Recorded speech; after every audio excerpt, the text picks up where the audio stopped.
Look, I get it. Everybody loves to flirt with the bad side, cause it's fun. The forbidden things are way more tempting than the good ones, yet we try to do only the good things. But, honestly, how do you know that what you do is good?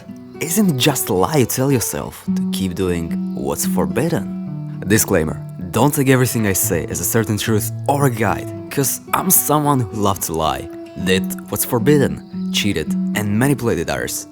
But everything changes as I did, and therefore these are just simply the lessons I learned that I wish I would have known sooner. From the beginning, everything that was forbidden and bad seemed to taste sweeter. Well, I hope you get my reference of Adam and Eve, but that's not the point. I personally love to do bad shit and somehow convince myself that what I was doing was right. I feel you know that too. Neither of us is saints, so don't worry. However, the forbidden or bad things are forbidden for a reason. Why? Well, they may not lead you to happiness. And how do I know? Just listen. Long time ago, like 3 years back, I was quite a different human being. Not that I had more fingers than others or 2 cocks, but I did things differently than I do now. Well, it's understandable because we mature, right? Yeah, that's true, but would you act like an asshole if you had everything? I hope not, but I was a different spectacle. I was in a happy relationship for over 4 years. Girl loved me. I had more money than I could even wish for. Amazing opportunities, great relationship with my family. I had it all. So, I'll teach you how to blow everything in just 3 steps. I wanted more love, so I broke up with that girl and manipulated her into thinking that she's the problem. You know, and after 4 years, I did over the phone. Just fucking beautiful. Right away, I found the first nice waitress and tried to get between her legs, because that's love, right? Fun fact, we did end up in the same bed, but with COVID instead of sex. That's irony of life. But fast forward a few days, I finally arranged the last meeting with someone powerful I wanted to do business with. Well, I kinda manipulated him to that, because I wanted more money quicker. I could have just waited a few months and everything will go amazingly as discussed, but guess what? I did not. So he told me to fuck off.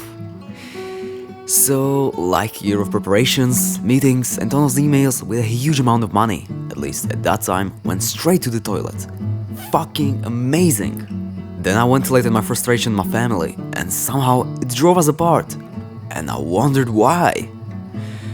But it doesn't end there. My only concern and complaint was, why is everybody mad at me? And why I don't have what I wanted? I wanted to be happy by pursuing the temptations and my narcissistic ego. I even asked, can you tell me what I did wrong? Because I did not see anything bad with what I did. That's my past and the things I did. And somehow I thought I'm the victim. Well, it took me some time and one trip to Singapore to realize that I was just an asshole, and because of that, I was not happy. I perceived that everything what I did, whether it's good or bad, would give me praise from others, since their emotions, opinions, and life do not matter. I perceived myself like I was the centerpiece of the universe. Don't get me wrong, you are the centerpiece of the universe, right after God, because it's your life, but back then, I did not understand that people who I like, I want to have them in my life, need to be nurtured, because they also have feelings and their own life.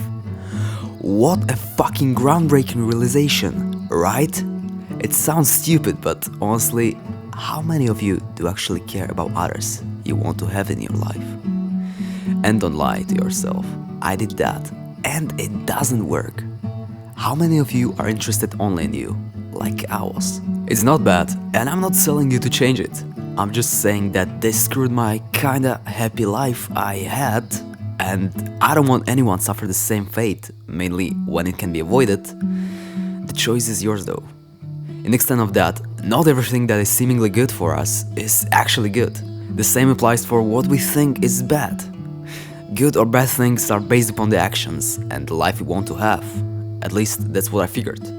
Like, if I wanted love, probably switching on partners, cheating and manipulating isn't the happiest choice for that outcome, right? And yet, so many choose it. I wasn't some exception.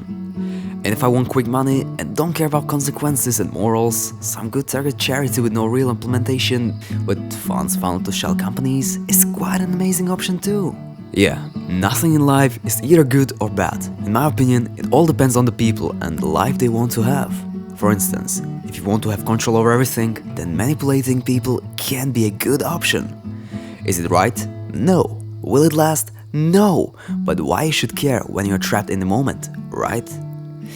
In the end, nothing truly matters until it does. So just one and only advice if you think I have something to say. Live the life in such a way that your actions will align with the outcomes you want to have. That's it. And being moral is just a bonus. It would be good, but it's not necessary. However, from my last experiences, I figured what me and most people makes truly happy. It's not money, power, fame, or anything in between. It's making impact on other people's life by doing something meaningful and hopefully good. That's all for today. See you soon.